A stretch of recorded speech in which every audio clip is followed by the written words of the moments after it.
Assalamu alaikum, inshallah you're well guys. So this week you may have heard about PwC lowering their requirements from a 2-1 to a 2-2, which will impact tens of thousands of university students and graduates. And inshallah in today's video, I wanted to talk about this in more detail because there's been a lot of media coverage around this, but I'm not overly convinced. Now, for those of you who don't know, PwC lowered their requirements for their graduate internships and placement programs. So from 2023 onwards, you will no longer require a 2-1. You can apply with a 2-2. And this is seen as big news because PwC is a large employer. For their 21-22 intake, they received around 100,000 applications, and many similar sized organizations still require a 2-1. So PwC are sort of seen as leading the way.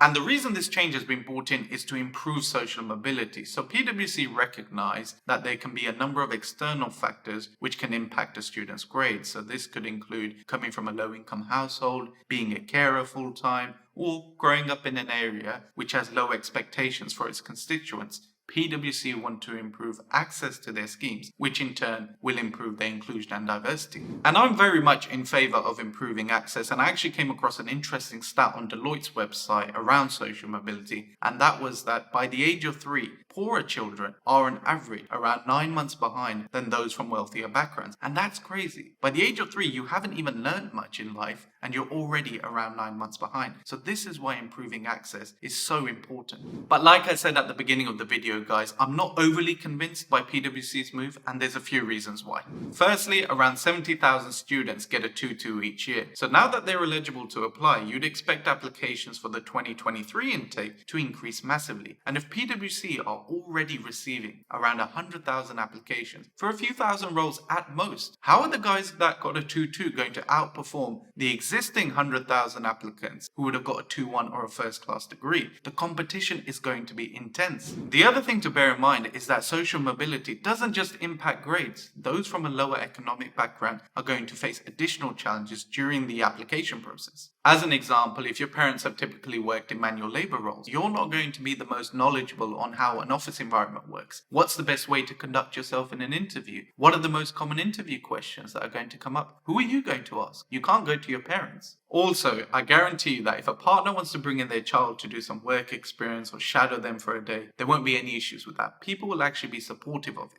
But if you're a graduate or a recent joiner and you want to bring in, say, someone from your old school who's facing social mobility challenges and you want to give them an understanding of how the office environment works, suddenly you need approval. You have to go to HR. These are just some of the additional challenges that organizations need to address on top of low grades. Secondly, out of the 70,000 students that get a 2-2 each year, not all would have been impacted by social mobility. Some would have just been lazy. Can PwC ensure that only those impacted by social mobility apply? The answer is they probably can't. And what about those candidates who face these issues but still manage to get a 2-1 or a first class honours degree? Shouldn't they receive some additional recognition for not letting their personal circumstances impact their educational achievements? My opinion is that PwC's intentions are good, but their execution isn't great. Something's missing. Because if you want to target those impacted by social mobility, you need to bring in specific schemes and measures. You don't just lower your entry requirements for everyone to apply.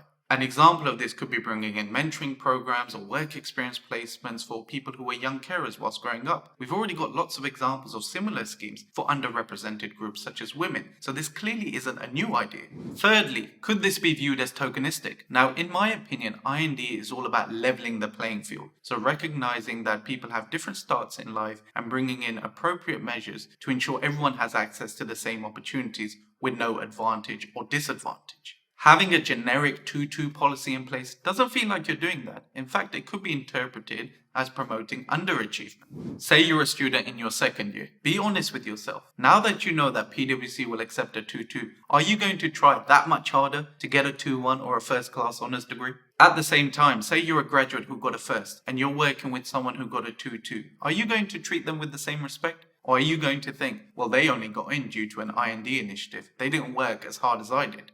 It could cause divide. Final point I want to cover off is what about apprentices? So PwC currently require around 112 UCAS points for their apprenticeship programs, but there's been no announcement to lower those requirements. Do apprentices not face the same social mobility challenges as graduates? And in my experience, there can be an additional challenge on applicants because they may want to go to university. They may want to be with their friends, but because they come from a low income household, they have to seek out job opportunities so that they can earn and provide for their families. To summarize, guys, no organization will get this right because it's not possible to be perfect when it comes to inclusion and diversity initiatives. And I'm not against PwC's announcement. I think it is a step in the right direction, but it could have been better executed. For an organization who recently paid their partners, on average, more than £1 million each, they've definitely got the money and the resources to have addressed these social mobility issues in a better way, rather than simply lowering their entry requirements, which seems like a blanket approach. Inshallah, guys, we'll see what the application process looks like once recruitment for 2023 opens up, and it could be that I'm wrong, that on top of lowering their entry requirements, PwC have brought in other measures to support those facing social mobility challenges. But for now, guys, I'll leave it there. As always, any questions or queries, please feel free to comment below or message me on Instagram.